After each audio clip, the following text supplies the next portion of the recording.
Dan Sherman? Isn't he a tennis player?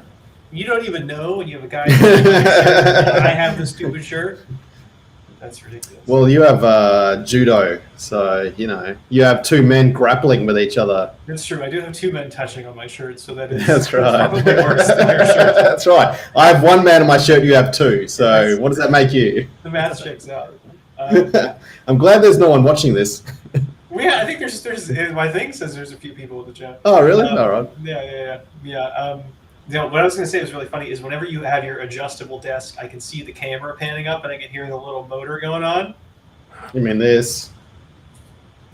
Are you going to do it live? Oh yeah, look at that. Amazing. How's it going, Jeff? This entire show is going to be for you. Any questions that you have, worldly, otherworldly, anything you want, man. This is the Jeff show for today. Jeff's first in today as well. He must be pretty happy. He was third in last week, so that's true. Pal posting took a hit last week. That's right, it did. And I think we only have two videos. I think today, two form checks. So I haven't downloaded any of the form checks, so I gotta. We have two. Okay, all right. I'll pop them in while you start doing your thing. Pete, how's it going, Pete? Same thing for you, Pete. This is the Pete and Jeff show. You guys are going to be the hosts next calendar year. It's going to be Pete and Jeff. I mean, they can't do a worse job than me, that's for sure. That's true. Legally speaking, medically and technically, it's true. After last week's ball busting, I had to be on time. Yeah, man. Yeah, I'm imagining Jeff's wife and children are just sitting at the dinner table waiting for him to finish the stream. They're not touching any of the food. They're just they're sitting there. Their father is watching the stream. Today's stream of Strength Club is going to be about the hotel workout. A lot of us were traveling for the holidays, so it would have made sense to do this earlier. But hey, what are you going to do? How to get a good workout in a hotel. Why would I even work out in a hotel just in general? What to do when traveling. A good amount of my roster travel for business, or they're on a significant amount of vacation for a year. At least like 2 to 4 weeks of the year. Let's say they're doing business trips, things like that. So how to integrate your fitness and your training into that from a starting strength perspective. MJDC here's too. We've got a form check for MJDC as well. That's one of the two form checks we have today is for MJDC. Oh, sick! I'm glad we cleared out all of our stuff for the year, man. We had an intense. Feels good. It does feel good, yeah. But I mean, if anyone's watching and wants to get a form check done, email me at support@Strength Club, and we should be able to get it on today. So it's support@strength.club. That's very important. Whatever. Yep. Oh man! But for those of you joining us, Cool Dude's here. How's it going, Cool Dude? I hope that Thought Slayer 6969 shows up. Thought Slayer was. Yeah, no fat gamer. Oh yeah, that's your. I would say if we could list our favorite audience members for the year, he's up there. Jeff Riggins pal posting. It's a big one. He's a top audience members. G Lock, one of the top audience members. I think Thought Slayer, Cool Dude, Pete as well. What happened to Tricky Trick 6969? He popped into the chat like 2 weeks ago. Were you there for that? I don't think so. And he popped into the chat. He said that he's been really busy since he got married and he had knee surgery, so he just hasn't been lifting much. Yeah. That's what happens when you get married. That's it. I'm married and I only work out 2 times a day. Imagine if I wasn't, I'd be like 3 or 4 times. So. Yeah. And you have no health problems whatsoever. None. 0. That may be in the year-end wrap-up. We may talk about that. So this is Strength Club. We have a ton of videos. Please go and watch them. Everything on squat, bench, deadlift, press. A lot of goofing off like this. But we have detailed ones on pain management, on programming, all of that stuff. It's a decent backlog. It's like 180 videos, I think, at this point. Yeah, it's been. How long have we been doing this for? I think like a year, almost over a year and a half. Year and a half, I think. Yeah. Mm-hmm. We've done a lot. I think the first video. Yeah, the first video you ever did, which was just you by yourself. Yeah, I was just sitting in my office. I really don't know. I think that's still one of our highest viewed videos. That one. I mean, of course, it was just me, the best member. And there was one with where the thumbnail was just like a girl in lycra squatting. That's the second highest viewed video ever, just because of that thumbnail. I think Chase's pressing videos are some of the highest. Yeah, no, actually, Chase's, I think where we discussed his 405 press was probably the highest. That's I know. I like- keep posting videos of me overhead pressing 95 pounds, but no one seems to care. It's crazy. But yeah, so strength club. I'm a starting strength coach. Mick is an honorary not. starting strength coach. He is not, I am but in not. spirit and in terms of the other things, like bitterness and racism, he is. Oh Chase yeah, is a starting 100%. strength coach. We answer a lot of questions. We love all that stuff. So contacts Chase, Instagram, me at Eco Strength for online coaching. I do a bunch of that stuff. So if you need any help, Is that how you pronounce that? I mean, Echo. I don't know, man. It's just like it's part of my name and then strength. So that was just the easiest website title to come up with. So you can say it however you want. How would you read this, Mick? If you were reading, I read as Echo Strength. okay, there you go. That's the new pronunciation, technically and officially. Form checks, email those to support@strength.club if you just want to say hi to Mick. And then we have our quote from our fearless leader, Mark Ripicho, telling us we are thinking too hard about this, which we are. So for the hotel workout, we're going to talk about why or when you would train when traveling. Mick, whenever you're traveling, whenever you used to be traveling, pre-government overreach, did you typically train? Did you find a place to work out? Nah, just because, I mean, typically I'd be on holidays and it was like the last thing on my mind was training. But I think pretty much the last few times I trained, I always was in reach of a gym. I mean, that was, going to the States, staying at my brother's house. He has a gym in his garage, then go to Wichita Falls and, so. Your brother but, has a highly advanced ping pong training complex. Yeah, that's right. No, that's my dad. My brother's actually got the whole rogue squat rack thing set up there. But no, when I'm on holidays, I'm there on holidays. I don't really care about gyms. So, see, that's the why. We're going to cover that part. So there's two diverging trains of thought. There are some people when they're on holiday, they're like, screw training. It is the last thing that I want to do. For me, I'm like, man, I have more time to work out now. Amazing. So I'll try and get extra workouts. You're just the worst person in the world. It's an arguable point. I mean, I don't disagree with you. We're going to talk about the typical hotel gear and setup. We're going to talk about if you've never trained with machines or dumbbells before, how to get a good workout out of it. And then a large part of that is going to be volume and intensity considerations, and then how to use what we call intensity techniques. And then the 2021 wrap up. Mick, do you want to do the wrap up first, or do you want to do that last? Yeah, it's been a great year, and that's what has happened in the personal development of Mick in 2020? My own personal development. I mean, it's nothing strength training related. That's for sure. Mick can now overhead press 100 pounds. Yes, the George Costanza. Seinfeld. It's all on Netflix now. I felt, man, it sucks because it's like I watched all of Seinfeld like 2.5, 3 years ago, and I was like, man, I'm like one of the few people from my generation who has seen all of it. Now it's on Netflix, and I'm not special or unique anymore. It's terrible. I know. Yep. And then Mick, you're 55 years old, so you were alive when it was on television. I was, but I don't think I actually really appreciated why I liked it when I was younger. But now I just realize that they're all just pieces of shit.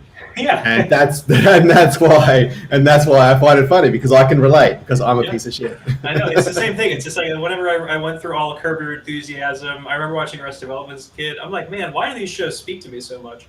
It's probably just because we're terrible people. That's right. Yep. Yeah. I think it's also been. I have. How many days are left? I have 3 days left in the year. I just started watching the 1990s Star Trek Picard, The Next Generation. No. You have not watched that? We're not doing this conversation. I mean, you can get with. Yeah. I have to get through 8 more seasons. Okay. Well, good luck, man. Let me know how it goes. I think the time works out. But okay, all right. So after that, this is what you could be doing in hotel instead of training.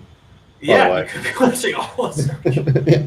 I've been loving it. So my wife is in the Navy, and it seems like TNG. It's basically a space naval drama. So she's been loving it because she's just like, man, this is kind of comparable to some of the dilemmas, and it's nice. She has like a procedural insight to how the Navy works, and this is just the Navy in space. It's pretty sick.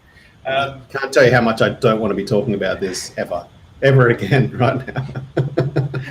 It's funny because it's like you have the personality of a jock who just hates all of these nerdy things. But I'm not a jock at all, so that's You're not kind a of, jock. yeah. I don't know how we're supposed to interact with these things. All right, so No. why and when to training? The first consideration I would say to have is how often you're traveling. If you only travel once a year, screw it, don't worry about it. Try to line up your deload periods if you need them with your stage of training with when you are traveling. So if someone tells me, hey, I have a week and a half vacation coming up, I'm going to work fatigue up real high and real fast leading into that vacation. I'm going to start pulling fatigue back 2 or 3 days before they leave so I don't feel like crap. And then they'll be able to get a nice lot of rest and relaxation in during that break.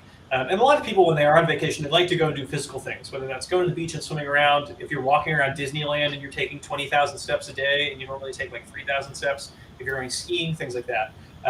But I have a lot of people, and I'm sure a lot of you guys too, if you travel pretty frequently, let's say for work, like, if you're traveling like once or twice a month for work, or even if you're taking, 5 or 6 weeks of vacation-y time, kind of vacation-y time a year, you likely should be training during those periods.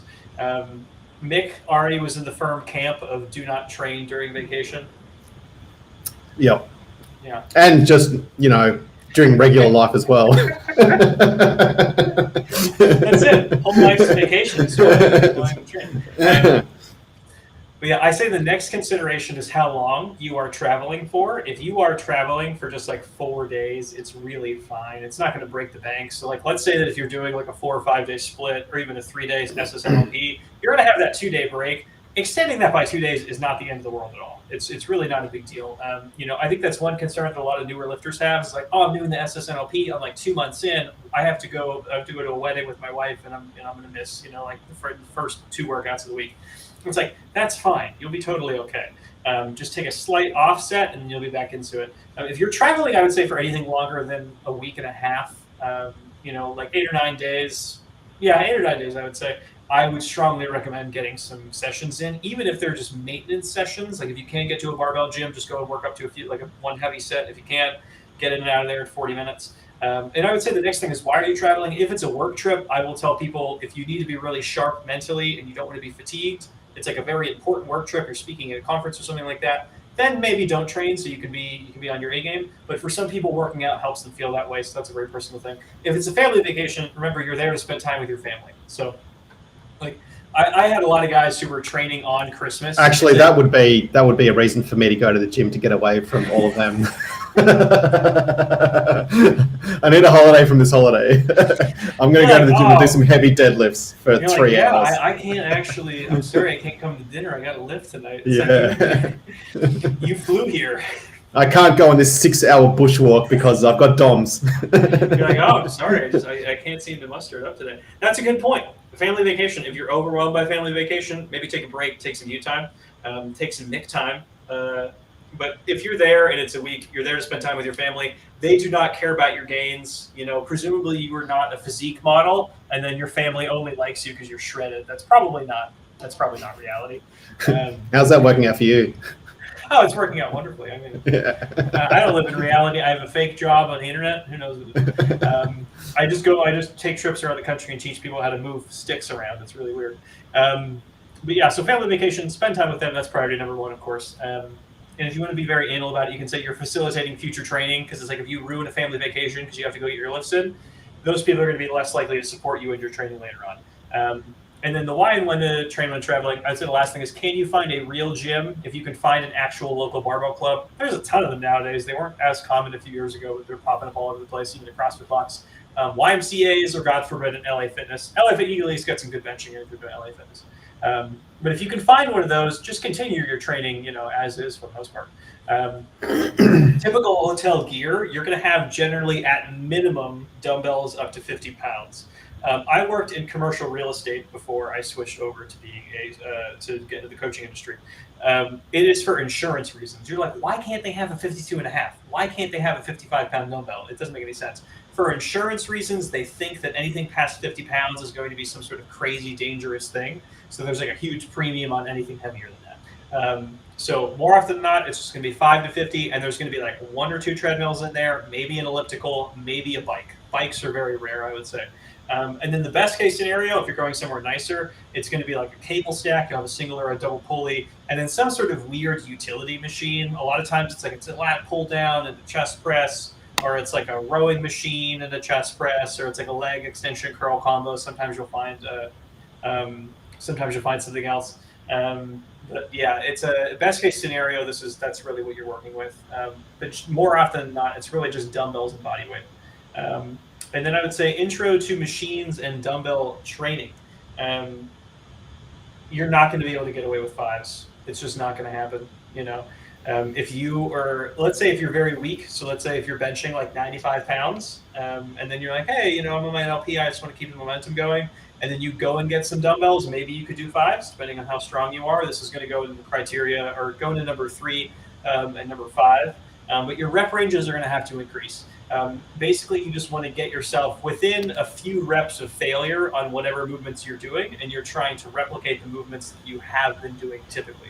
So let's say if you're typically doing a squat, a deadlift, a bench, and an overhead pressing pattern, you want to try to replicate those the best you can.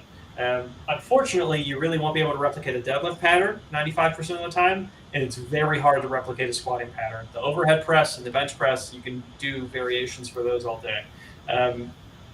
Mick, do you have any sage wisdom here for us?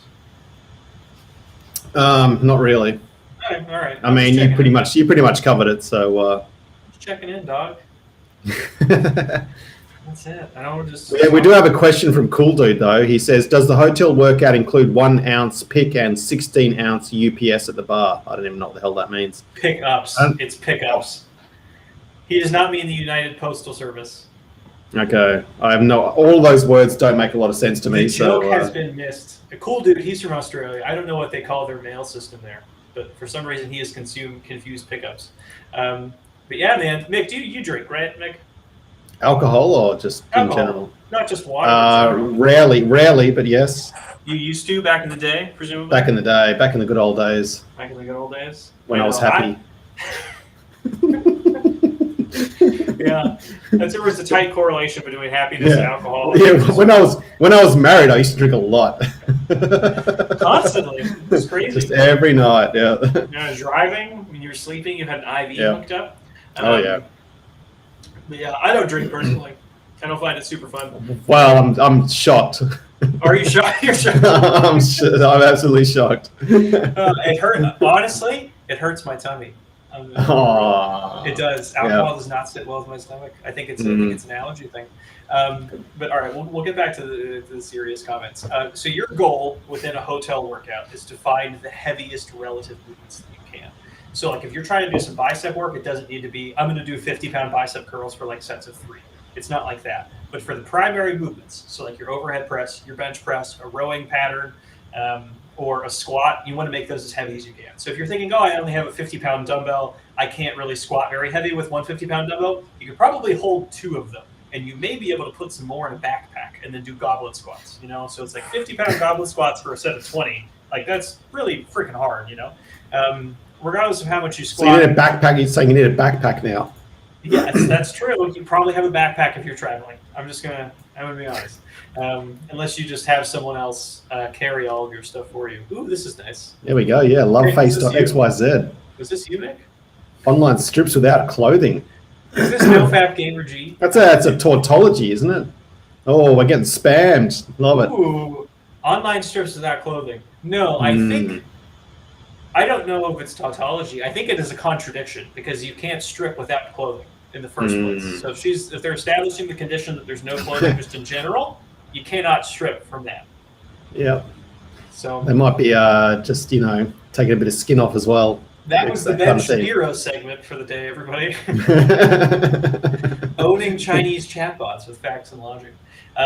But yeah, so you're going to have to increase your rep range. If you are very strong, the reps will have to get high. So let's say if you're already squatting 365 or so, those 100-pound goblet squats, they'll probably be tiring, but not tiring enough where you can do them for a set of like 6 to 10.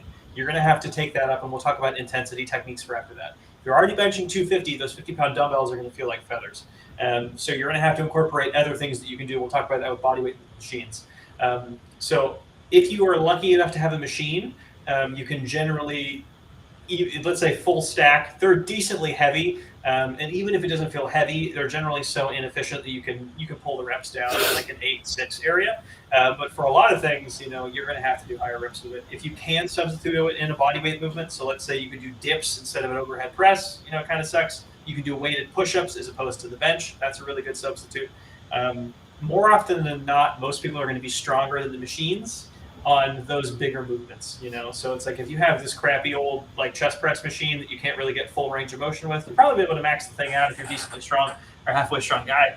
And then you're like, oh, do I do this for a set of 20? It's like maybe you could do a big set of push-ups beforehand, weighted push-ups with that 50-pound dumbbell on your back, and then immediately go to the machine. That's kind of the thing we'll just talk about with the drop sets. We'll go over the 4 criteria again.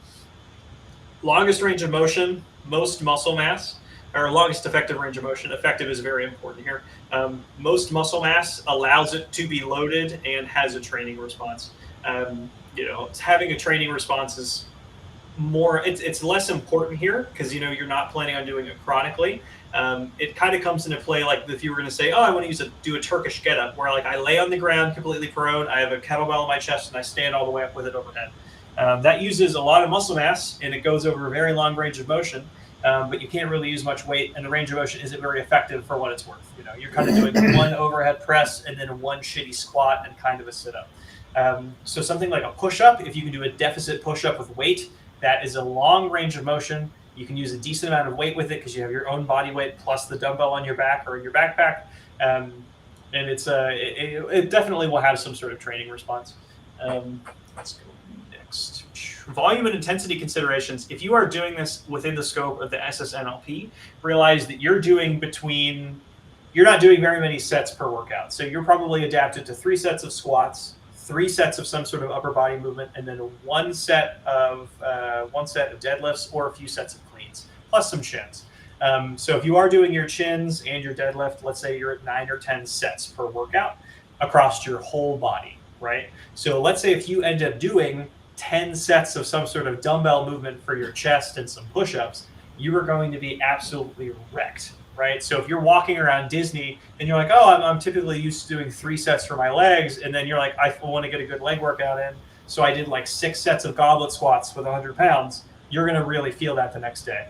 Basically, the farther you get away from what you have been doing, the more that soreness response is going to come up.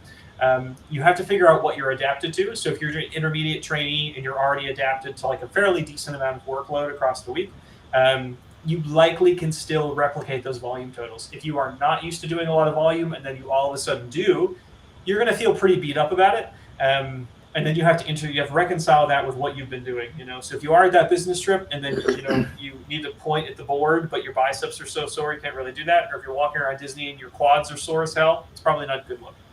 So consider that. And then we'll talk about how to stimulate muscles with low load. Generally, you're going to have to use some sort of intensity technique for the most part, like a drop set, like a rest pause set, or a cluster/MyRep set. And then number 4 was kind of what I talked about before, reconciling this with activities other than training. So let's say if you're visiting West Virginia or Colorado and you're doing a bunch of hiking through the mountains, you probably don't want to get a good leg workout before, but your upper body's probably fine. Yep. Classic posting from Mick. Mick, did you ever screw around with any of this stuff back in your bodybuilding days when you were 200 pounds? You may, yeah, not really. Nah, just no. You may like it. That may be the secret to finding fun for your workouts, man. Is just getting all memey with bodybuilding stuff. Well, I think so. That's not the sort of thing I can say on this podcast. Okay, so let's say I don't have very much weight. I'm used to benching 245 pounds. I'm used to squatting 325. You're like deep into your LP or early intermediate or something like that. You only have access to like 50-pound dumbbells. You only have access to like a light cable stack. You're likely going to have to do something similar to these things. We'll look at the list at the bottom first. It's adding a pause, introducing a tempo, shortening a rest interval, or adding some sort of superset. A pause is pretty simple. So let's say if you're doing like a dumbbell bench, you'll pause at the bottom. If you're doing that push-up, you'll pause at the bottom. If you're pausing at the top of a movement, it's not really adding difficulty to it. You're giving yourself a little bit of rest, so you want to pause at whatever the bottom position is, and that makes things a good bit harder. A tempo is just slowing the lift down. So let's say if you're doing those weighted push-ups, you're going to take 2 seconds on the way down, and then pause, and then you go up at a normal speed. Adding tempo, I would say, always add your pauses first before your tempo. If you were adding a tempo, those can really fuck you up if you've never done them before. And then the third one I would say is shortening up your rest intervals. Like vacation or traveling workouts are normally very short anyways. You'll really only have, let's say 30 to 45 minutes to get them done. So tightening up your rest intervals can make things hard. It's like you could probably do 3 sets, or let's say 5 sets of heavy weighted push-ups. Let's say you have a 50-pound dumbbell on your back and you get them done for like sets of 10 or so. But if you tighten that rest interval up to 30 seconds, you can still get a big stimulus to all of those muscles and then save some time. The reps will come down for sure. The next thing is supersets. So let's say you're alternating between movements. So you go and you do your chin-ups. They have a chin-up bar on the cable machine. And then after that, you go and do, let's say, some rows with those dumbbells immediately afterwards. Essentially, what you want to do is add movements that aren't antagonistic. You want to add kind of complementary movements to fatigue the same muscles. So for a drop set, in terms of definition, it's going to be your repeated sets failing with smaller and smaller loads. So let's say I'm doing some curls. I take curls to failure with 35 pounds. I rest like 5 or 6 seconds, maybe 10, 15, something like that. And then I drop down to, let's say, 25 pounds. I do it again, drop down to 15 pounds, do it again. If you don't have very much time, I would say drop sets are probably your go-to. And the next thing is a cluster or a myo rep set. It is a set where you are planning on stopping in between or during the set to rest a little bit. So let's say if you're doing those goblet squats, you do 10 reps of the goblet squat, you stand at the top for like 6 or 7 seconds, you get your breath back, and then you do 4 or 5 more. You stop at the top for 4 or 5 seconds, and then you do 4 or 5 more. Essentially, it's unlikely that you're hitting true failure on each of those little sets, on each of those subsets, but by the end, you're hitting very close to failure. Oh no, that's the slide from last time. But yeah, so more or less, you kind of want to add in all of these things to your hotel training. I would say big movements that are like high return for you: weighted dip, weighted push up. If you can do rows, do them with both arms simultaneously, so you can still get some sort of like stimulus to your erectors. Let's say you're bent over, doing a bent over row for like 35, 45 seconds. That's going to take a toll on your back. What's other good movements? Typical. Just loading up a plate at the buffet in the morning and doing a few curls with it. Is that absolutely for shame? Yeah. I think that's really it. Basically, you just want to increase your reps. You want to get relatively close to failure. I would recommend not taking it to true failure. If you're taking things to true failure, I'm going to ban this guy. Yeah, can we delete that person? Block user on YouTube. There we go. I'm going to put your message up one more time, and then that's yeah. One of the people in the chat, go to that website and let us know what it's like. I'm going to do that as soon as we're done here. Yeah. Loveface.xyz. What URL is that? .xyz that you can buy? I don't know. I feel like I should have that for my website instead of Kazakhstan, maybe. .khaz. Yeah. .kg. But yeah, so you have to abandon 5s. You're going to have to increase reps. You have to work on finding the heaviest movement that you can possibly at that time. I would recommend bodyweight movements over machine movements because machine movements generally don't have a lot of range of motion and you can't use a lot of weight. Thanks for distracting me with that. Can I put that message on the screen, Mick, somewhere? Sure. I can't figure out how to put that message on the screen. But yeah, you're sliding into my DMs. But yeah, you're going to want to go for bodyweight movements over machine movements, again, for the reasons of the criteria that starting strength lays out, which is why we do all of the movements the way we do them. You're trying to use the most weight that you can. Consider that resistance more than weight. So it's like a weighted push-up, for example. You're only using 50 pounds of weight, but you also have your torso involved. You also have, such a long range of motion. Like it's a finicky conversation to have to match body weight movements up to the criteria. But hey, you don't have a barbell, so it's certainly better than nothing. Upper body will almost always be easier than lower body. If you are doing lower body, you're going to have to add in a lot of these techniques. Like you're going to have to add in pauses. Like if you're doing, let's say, dumbbell deadlifts with 50 pounds, you're going to have to pause at the bottom. You're going to have to introduce a tempo. You're going to have to keep the rest intervals really tight. And if you want to, you can probably superset in like some lunges, So if you're doing I love supersets, man. I just remember what was that guy that gym bro that used to make those videos on YouTube?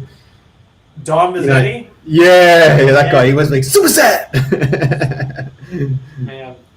Yeah. I love the supersets, dog. Can't Yeah. get enough of them. You don't find that funny. You just find that like a reality TV show about yourself. I know, don't you? basically, yeah. Yeah, Jeff Riggins called it out, dog. Yeah. Is So it what Dom about or Dom? I think it's Dom, D-O-M. It's not sub Mazzetti, I'll tell you what. Hey. I mean, I think most gyms have leg press machines, though. What do you think about that? Oh, are you serious? Is that an Australia thing that your gyms have leg presses? Yeah. What the fuck? Do the gyms in the US don't have leg press machines? Not. Really? Why is that? I don't know. So I would say like best case scenario, I will very rarely see like a cable stack machine, and it'll have some sort of weird utility. It's like it's a row and a bench and a pull down. It's like just basically two pulleys that you can work with. I very rarely see a leg machine. If you can do a leg machine, it's hard. Unless it's like this giant ass leg press, you're not going to be able to get a good long range of motion. And then I think the range of motion is. Yeah, most gyms over here have a big old leg press. Yeah, even Wichita Falls Athletic Club has a leg press. Man, gyms do. I would say gyms do for sure. Hotels. Oh, you're talking about a hotel gym. Yeah, right. No. No. Hotel gyms wouldn't have it, no. Yeah, man, I love the leg press, frankly. I love it. It's like if I don't feel like loading up my fragile old person spine, you know, then I can just load up my... Plus, you can get like two guys either side just to, you know, give you a little bit of a, you know... Help me out. Or you can sit your hot girlfriend on top of it as well if it's just, you know, you've stacked up every single weight place. While my wife watches.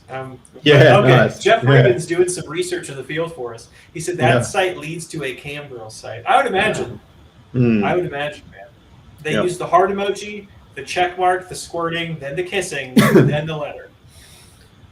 And how does the online strips without clothing work? I don't know. Let us know, Jeff Riggins. Let us know, Jim. Yeah.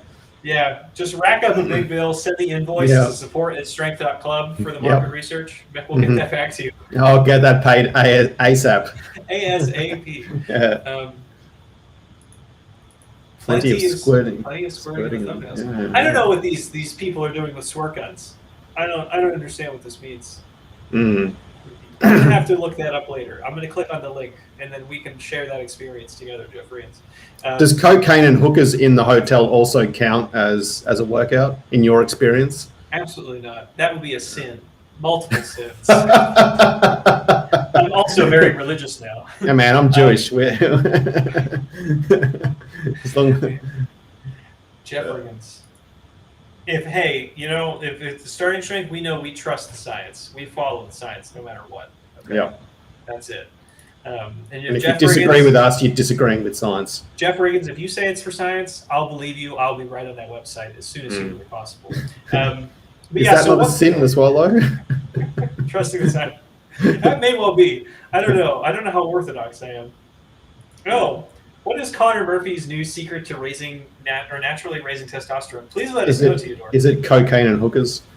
It's probably exogenous testosterone, but it's natural. Is it what's that stuff from Malaysia? I don't know. I have no idea where that's going. But the only thing I know about Conor Murphy, he's posted some really funny videos about just being shredded in public and the girls just being like, oh my God. And then he also did like a very long fast. He did like a 30-day fast and just lost all of it. Oh, it's way worse than that? You got to let us know at this point, Theodore. Yeah, you can't clickbait us in the chat. Man. Yeah. Just go to loveface.xyz and use the promo code Maranovich. Use the promo code Theodore.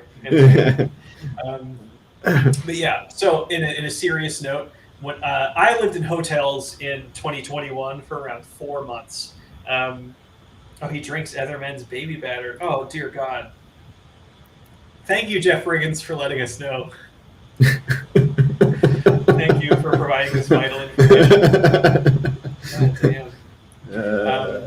But so I lived in hotels for a variety of reasons in 2021 for around 4 months of the year. I didn't really have access to barbells. All of my leg work was like lunges to failure, and then as soon as my legs were absolutely gassed, I would start a set of deadlifts with the heaviest thing I could find. So sometimes it's like you're stacking dumbbells on top of each other, you're strapping them together to get a heavier implement. But that's kind of where it comes in with the superset. It kind of technically could be a drop set as well. You're trying to use the highest load that you can and then slowly decreasing the load. Leg training in a situation without barbells is just really goddamn hard to do. You really have to pull all of these techniques out of the pocket to get it done. So it's like if you're doing, let's say, like a dumbbell RDL after a set of lunges to failure, you will have to pause at the bottom. You're going to have to add in that tempo. The rest intervals are going to have to be short. And a lot of times it honestly feels like a conditioning workout. Yep. Boo. Boo. That's the worst. That's the worst spelling of distancing I've ever seen. It's not even close. Dostansnig. Dostansig. I think it's Russian. God. You know what? I will say the Russians, terrible people. Terrible people. And that's it? That's all you have to say about Russian people? That's terrible people. My wife is also Russian. She's lovely. The last hotel I stayed at had half the equipment roped off in order to enforce distancing. I've run into that a few times. That happened to me when I was in San Diego, G-Lock, when I was there for that month. We just took the rope down. We took the tape down. No one cared. It's like the cleaning lady just comes in and puts the sign up saying, like, please don't. You could have done your lunges underneath the rope and to the other side. Shadow boxing underneath, that's right, underneath the rope. Distancing posting from G-Lock. Well done. Yeah, for upper body training, I will say that I have some guys who are, benching in the 4s. And then for hotel workouts, they can still get a tremendous amount of work done. Like upper body, regardless of how strong you are, you can definitely get some stuff done. Like go take your dumbbell, go outside, grab a tree branch, go do some weighted pull-ups. It's like no one can really do that many weighted pull-ups unless you're like a specialist rock climber. No one can really do that many weighted push-ups. Your options for upper body are huge. You have a ton of upper body options, especially with shoulder work. I really like just focusing on shoulder work for people if they're traveling for a few weeks. But lower body work, that's super tricky. I think it just about covers it for the hotel workout stuff that I want. I feel like you could, maybe offer to like clean some of the rooms and stuff as well. Because, to actually get those covers tucked into the bed that tight, I'm feeling like that's a pretty good forearm workout right there. It probably is. I'm going to be honest with you. No one has ever taught me how to do that. I have no idea. I'm afraid to look it up. Actually, getting the covers out of them actually is like have you ever tried like just using your legs at night to get kick the covers out of that? It's bloody hard. Those leg raises are incredibly hard. Yeah. They very much so are. But yeah, I have no idea how to do the tucked hospital corners. I think maybe ask your wife. She probably knows all about that stuff. They had to do that. I'm sure they do that for the Navy stuff. But I don't know. I'm afraid to ask. I don't want to figure it out. I think I just want it to be a mystical secret that these people have in their trade. Yeah. That a 75-year-old Puerto Rican woman can somehow make your life impossible. Oh man. I think I covered all of the big stuff. Integrating this into SSNLP, not going overboard with sets, figuring out what you're adapted to, not wildly going over your sets per week or reps per set. How to stimulate your muscles with lower loads, and then reconciling this with activities other than training. Jeff. Alex, how do you like Japan? Had a buddy in the Navy station out there for a while that seemed to like it. I loved it. So it was my wife's career dream to go to Japan. She started doing Navy JROTC in 9th grade. So from 9th grade until she was 25, the whole time she's been gonna go to Japan. So she was super stoked about it. I'm a giant weeb. I really liked it. I had a wonderful time. We actually had to leave very early because I got diagnosed with this weird, stupid disease, which they could not fix or medicate in Japan. So that was the cause of my travel. So we were only there for 5 months. I started basically dying. We got transferred to Hawaii. I was in the hospital in Hawaii for a month. It's the best scam ever to get transferred to Hawaii. It's I'm so sick, and Hawaii's the only place. Well, that's the closest one, man. It's the closest one. Maybe they should have just sent me to China. They were like, go work in a labor camp until you die in China. I think that probably would be a better move. But yeah, we were in Hawaii for a month after that. Then we were in California for quite some time. And then we went back to Virginia. Yeah, MJDC.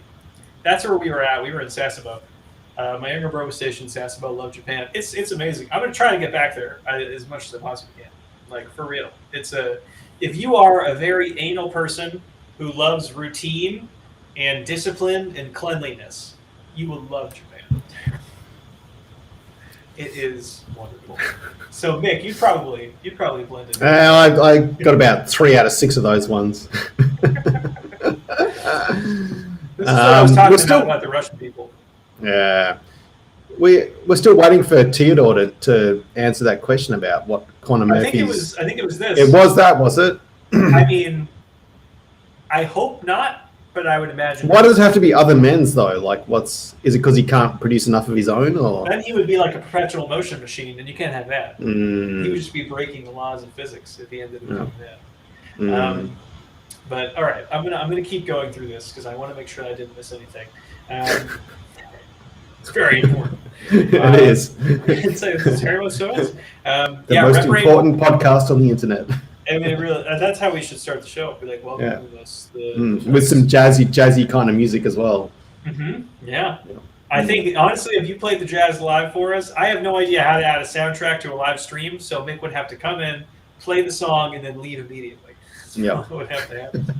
Just playing the trumpet in front of your microphone.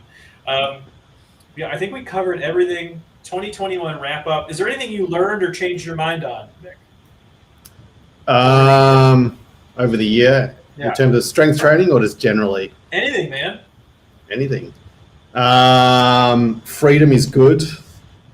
That's definitely like up there. I like freedom. I don't like being told what to do. That's probably up there, I think. I wonder why. Yay, freedom. Yay, freedom. Okay, so yay, freedom, number one. Anything else?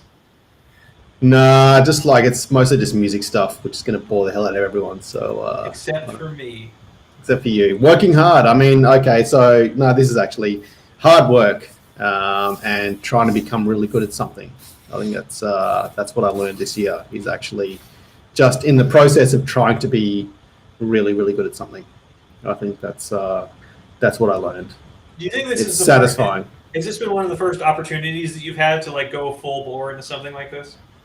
I think so. I mean, besides the app development stuff, which I've been doing for a long time now, but I don't think I really enjoyed the process of app development, whereas I do enjoy the process of playing music and learning music and trying to become good at it. So I think that's probably the biggest thing. Oh, and hanging around with people, not being a hermit. That was hanging around with people. That's been my life for the last 20 years. Yeah, Jeff. Yeah, amen, sister, to this one. Really something satisfying about doing all you can to master a craft. Yeah. Yeah. Mm-hmm. And I'm not even close, but, I'm enjoying it, though. That's good. When do you think you can call yourself a master? 10 years in? 20? Yeah, probably 10, 20 years in, I reckon. So okay. by the time I'm 75. Hopefully you'll have moved to Texas by then, or at least New Orleans. You'll be playing in a blues band somewhere. Yeah, hopefully. Yeah. Hopefully. Yeah. Okay. I think the things that I changed my mind on this year, I'll try to keep this strength training related for the most part. Marriage? Any marriage related stuff in there? Oh no, just slam dunking it. That's all. Maybe not even slam dunk, just like half court. I don't play basketball, so I don't know what's a good analogy. You like a ripped version of Ben Shapiro. That's what you're like. I'm actually shorter than him. I'm only 4'6". Really? No. Yeah. I like to hype people up. So whenever someone tells me, they're like, "Oh, I'm 5'10", I'm like, "Oh, seriously? You have to be taller than that. I'm only like 5'6", and I'm also 5'10". It's good. It's one of my favorite bits, is to hype people up at how tall they are. Things I've changed my mind on in terms of strength training. I would say lighter is better for a good amount of the population when they are slowly adapting to more volume. I think one of the mistakes that I made as a novice coach was when adding more volume, keeping it at a very similar range of intensity. Whereas when I'm trying to coax an athlete and being able to handle more sets across the week, being more gentle, and I would say being more conservative and more gentle just off the gun, just off the starting line. I think a part of it was just assuming that a lot of people were either as resilient or as mentally fervorous about it. So it's like, hey, I need you to add another bench day where you're doing 3 sets of like a close grip bench or a pin bench or something like that, and then having people being able to summon 100% intensity to do that. Trying to a little bit more basically more of like the soft skills of coaching, negotiation, of getting people to do slowly more work over time. Knowing when to pull back on work with a lot of older trainees as well. That's been a big one. Yeah, the SS elders are always they're spot on with that sort of stuff. Yeah. Yeah, I think the other thing I would say the other thing I've turned around on soft belts. I've said this to Chase before, but they're really comfy. They're just comfy. Yeah. You know? I ditched. I think I had one of those. What is it? The Leathercraft or whatever. It's the one that everyone at Starting Strength recommends. It's a 4-inch Dominion. leather thing. Man, that thing was just digging into my ribs like there's no tomorrow. Yeah. So I ended up ditching that for a 3-inch, which is just far better. Yeah, I recommend most people a lot of times a 3-inch or like a softer 4, just a single ply 4. Because I used to be like, oh, double ply no matter what. Now I really like the single ply 4-inch belts. Yeah. Just because they just have a little more give to it. So you recommend 3 inches or a soft 4? That's it. Yeah. That's what they call me in high school. Soft 4. Soft 4. That's pretty impressive though. It's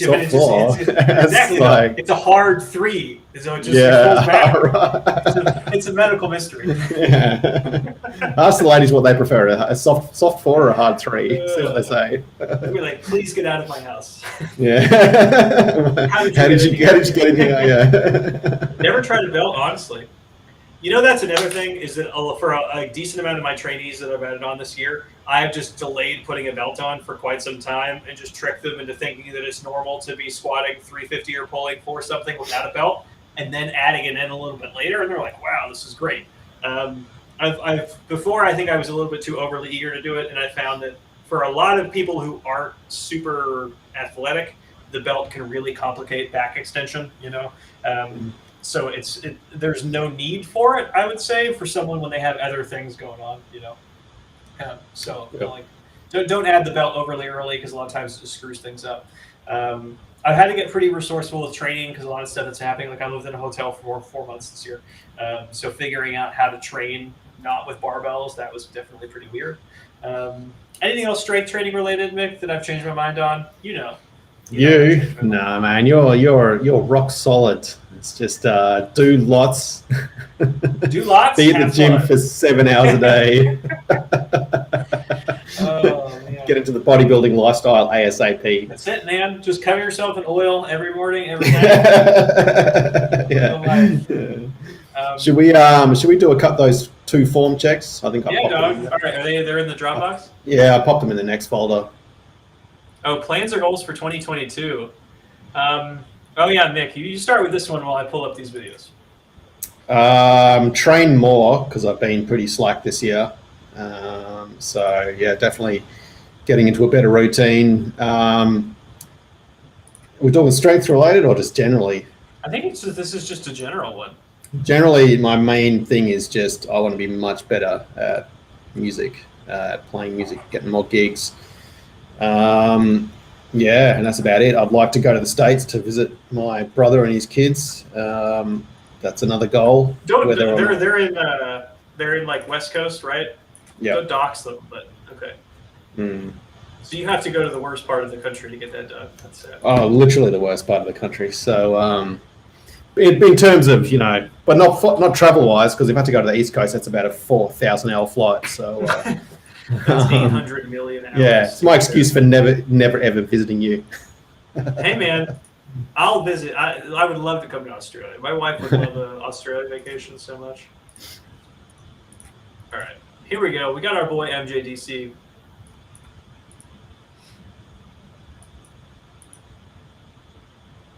Oh, I can play this as a 360 video? What does that even mean?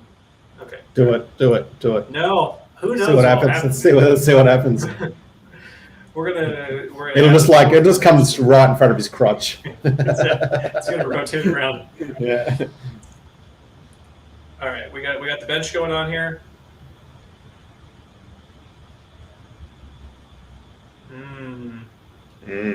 I have a few changes I wanted to make to this, my man.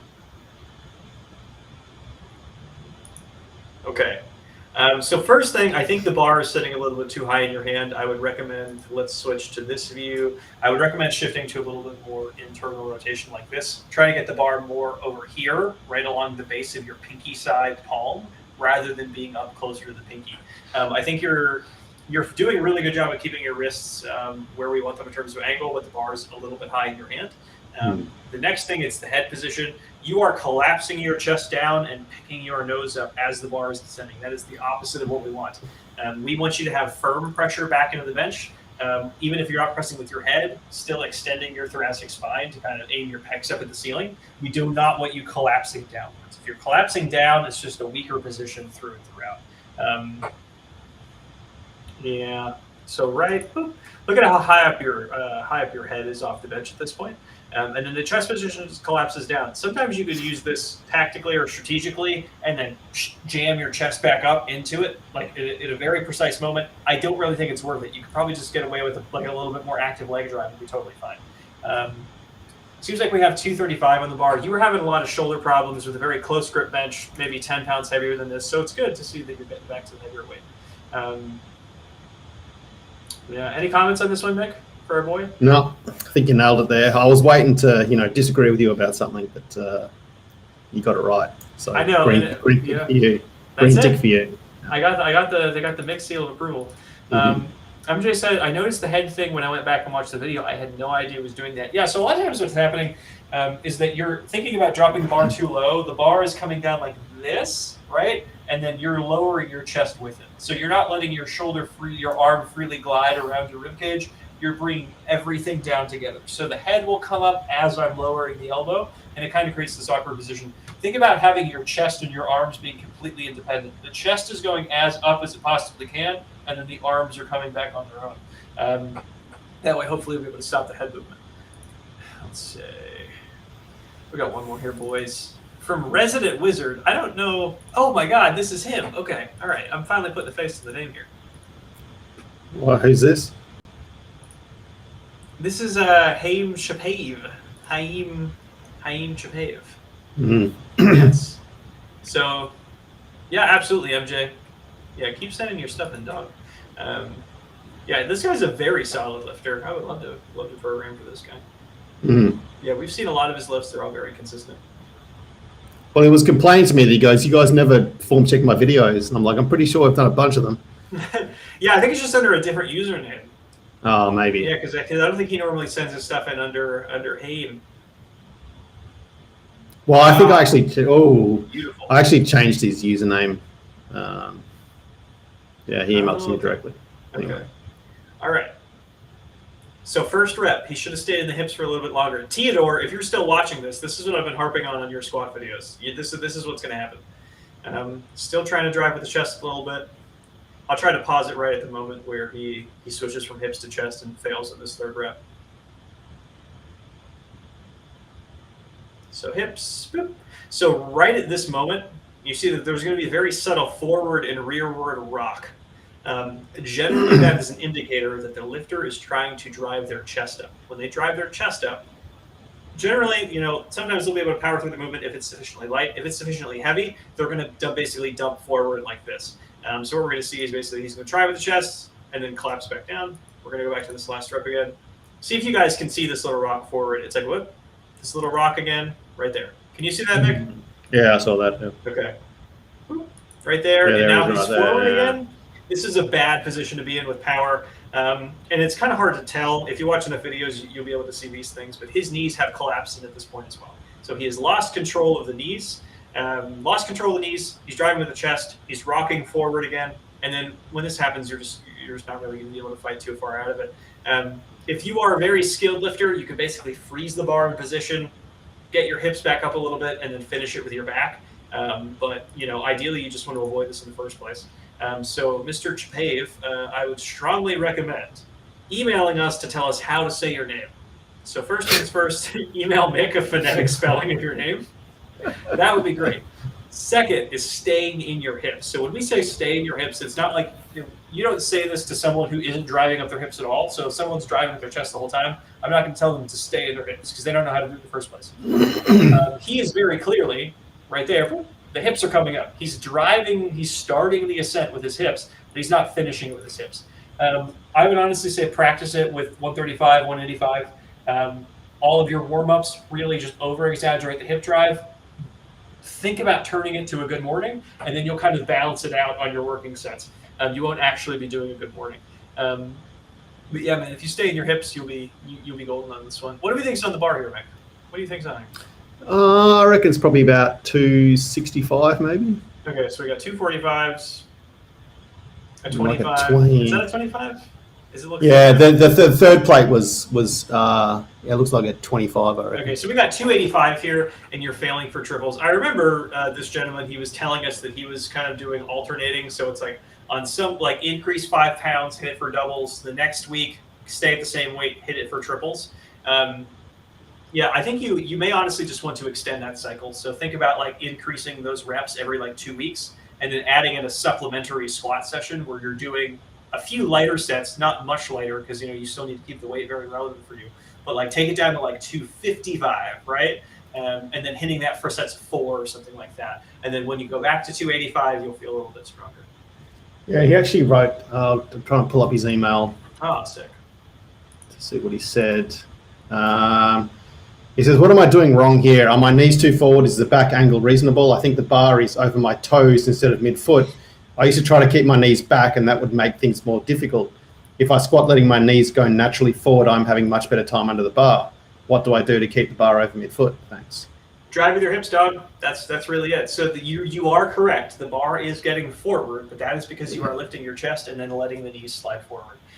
So when you're saying, whenever I kept the knees back and tried to drive with my hips, you may have just been doing that too much, right? So there's kind of this fine balance. But then you also have to reconcile this thing. If it felt harder, but you were able to complete the reps and then have sustainable progress, like honestly just consider it's like, even though this feels a little bit harder, is it working? I probably should still be doing it, Eric Feigl. Does he drop down a bit too fast as well? That I never really like touching on with people, because if you don't have a lot of data points, it's very individual. So it's like when a lot of people, if they're ever squatting with me, they'll be like, "Are you getting completely loose? Or are you dropping?" It basically looks like I'm in a complete free fall. I squat very fast on the descent. I've never noticed it. I think I squat very slowly. Like in my brain when I'm doing it, I'm like, man, this is taking forever to get down there. That's a very individual thing. The only times that I will tell people to slow the descent down is if they're getting very loose there. And then what you'll see is the knees really basically just collapsing and sliding forward. I guess forward is this direction for the camera. But if you're seeing someone go down so fast, they're going well below depth and the knees are shooting forward, I will tell them to slow down so they can moderate that depth. But for the most part, that's quite rare. If you see someone who comes from like an ass to grass, like high bar or front squat style of squatting, they'll just basically free fall down and they'll get as deep as humanly possible. Slowing that down can really help people get their shit together. yeah that sometimes is an issue for Eric. He gets a little bit loose in the bottom of his squats. It's not that bad, man. Not that bad. All right, we'll have to answer one more question here. Plans or goals. So we have the musician Mick, his goals for 2022. I want to get back to competition. I want to compete in a grappling tournament. Hopefully it's just as many as I can before the year's end. So just touching more men, that's your goal for 2022. That's it, man. Touching men. As many as possible. Yeah. That's it. And then the other things, Mick, you're going to laugh at this. I'm sure I will. I'm getting ready. I'm readying myself. You're getting ready. Yeah, bodybuilding. Is it bodybuilding? No. My wife is a ballroom dancer. I wanted to do a ballroom dance competition with my wife. See, that's already much better than what I thought you were going to say. And then here's the kicker: ping pong competition. Hey,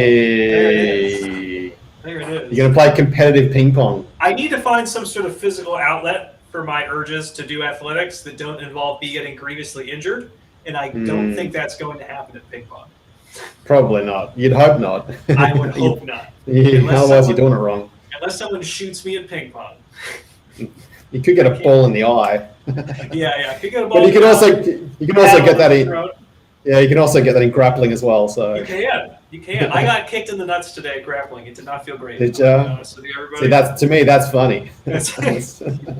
Why is it funny when you see another man get hit in the balls? Like why? Like we all know how painful it is. Well, because it's funny. That's why. Because I mean, I know you don't know a lot about cricket, but the other day there's a big cricket match that goes on here over the Christmas period, and the captain of the England team, he was batting and he got hit in the balls with a cricket ball, which is like as hard as a baseball. They're very dense, I feel like. Yeah, they are. It's made out of leather and it's got cork inside of it. Anyway, he got hit in the balls about 140 k's an hour. He went down like a bag of shit. And you just see like all of that, like, you know, he was like hunched over like on the ground. And you just see all of, like, they have like the cameras close in on the Australian players that are all just like trying to not to piss themselves laughing. It's like, it's very possible he's going to literally die. Yeah, no, he had to go off. He could not continue. You have to go to the hospital. That's rough. Yeah, no, he had to. That's just, yeah. But why do we find that so funny? I don't know. I don't know, because, I mean, honestly, I don't know. If anyone has any sort of academic theories as to why getting hit in the nuts is so funny, please let us know. Jeff Riggins saying, I took a nut shot the other day by a 2x4 ramp when I was wheelbarrowing concrete over, flung up and did me dirty. That's rough, man. See, that's funny. I'm already laughing. It's funny. That's funny. Have you got a video of it, Jeff? We'll form check it. Yeah, you don't send in form checks to your lips, but please send in that video. Yeah. G-Lock. I almost hit block. Whoopsie. Not going to do that. MJDC 405 deadlift. G-Lock. Alex still remembering the time I beat him 20 times in a row at ping pong. That has never happened. It never will happen. I will die. It's on the internet now. I will die before that happens. MJDC, he wants to get to a 900 ELO in chess. I do not know the chess system very well. I know that this guy, G-Lock, is very good at chess. Ooh, there we go. Be friends with him, I would suppose. Yeah. All right, DL 405/5. Yeah. So what about you, Alex? Besides wrestling other men and ping pong? I just want to, having basically just been like terribly crippled for 2021, I just want to compete in a bunch of shit in 2022. That's it. You know, I just want to get a bunch of stuff done, just knock it out. You know, if I could get like some race car driving in there, that would be pretty cool. What about Frolf? I don't know what Frolf is. Frisbee golf? Frisbee golf, yeah. I played disc golf in college, and I was on. Of course you did. I was on an ultimate frisbee team as well. So. Yeah, I knew it. You also play Quidditch as well, competitive Quidditch. No, I will never cross that line. That's the line you won't cross. That's it. That's it. All the other stupid shit that I do, I'm totally fine with that. Do you do what is it called when you get dressed up like a nerd? What's that called? Cosplay? Yeah, you've done that, haven't you? Yeah, my wife. Oh yeah, you sent me a photo of that. Yeah, that's right. Yeah, of course. You're like, what are the terrible things that I can think of that Alex? Yeah, it's like, yep, he's already done that, and he's proud of it as well. Like, it's not even embarrassing for you. One of the most degrading things that a human being can do. Yeah, that's how it ends up being, man. That's how it ends up being. Yeah, I think that 2022 is the year of the competition. We're going to try to do a bunch of different things. Nice. And you're going to try and get Trump re-elected? Is that on the list of things to do as well? To Congress, apparently, in the midterms. He's going to. Yeah, nice. Yeah, you're getting back in. He's going to take another trip to the Capitol. Yeah, no, we're going to get him in as a starting strength coach, actually. Great. Yeah, that's the plan. He does kind of look like one. That's dicey waters. No. Yeah. I think that just about wraps it up for my 2020. I think so. Yeah. Yep. Anything else you want to cover? Parting shots for the end of the year. Man, it's been a good year. Hopefully, everything returns to normal next year. That's what I'm hoping for. Oh, I'm gonna hell or high water. I'm gonna see Chase in February. I got to see Mick at some point in 2022. Oh, that's the starting strength seminar. Yeah, that's the starting strength seminar. Yeah. Mm. I'm gonna be like, sweetie, we need to go to Australia for some godforsaken reason. And then get stuck there because we can't leave. You'll be able to leave. You might not be able to get in. That's the problem. Yeah. I'll smuggle myself in. Yep. Yeah, I'll go and visit relatives in Indonesia and just take a boat down. That's probably what I'll try to do. No, we have a bit of a history with that. So seriously, I wouldn't suggest getting on a boat and trying to come to Australia. I would not suggest that.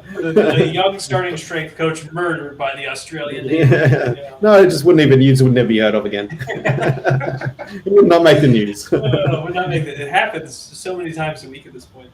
I think that's it. Yeah, contact information is linked below. Send in some form checks. Yeah. We literally have no form checks in the queue at the moment. We are finished. If you send us a video, it'll be on next episode pretty much at this point. So that's it. That's it, dogs. All right, everybody, thank you very much for watching. Have a good night. Happy New Year and happy Festivus and all that stuff. What the hell's Festivus? Just tell me you told me before the stream you've been watching Seinfeld. You like watch all of Seinfeld. You I don't know know, what but I don't Festivus know is. what it actually is. People talk about it. I have no idea what Festivus is. It's one man's battle against the corporatization of Christmas. Okay, all right. I gotta go. Yeah. I gotta go back and rewatch the Festivus episode. So. Festivus, it's classic. All right. Jeff, Anyway, it's been a pleasure watching you guys this year. Y'all be safe. Happy Yep. New Year. Seconding Happy New that. Year, Thanks pal. for showing up, Jeff. Appreciate it. Mm. All right. See you, everybody. All right.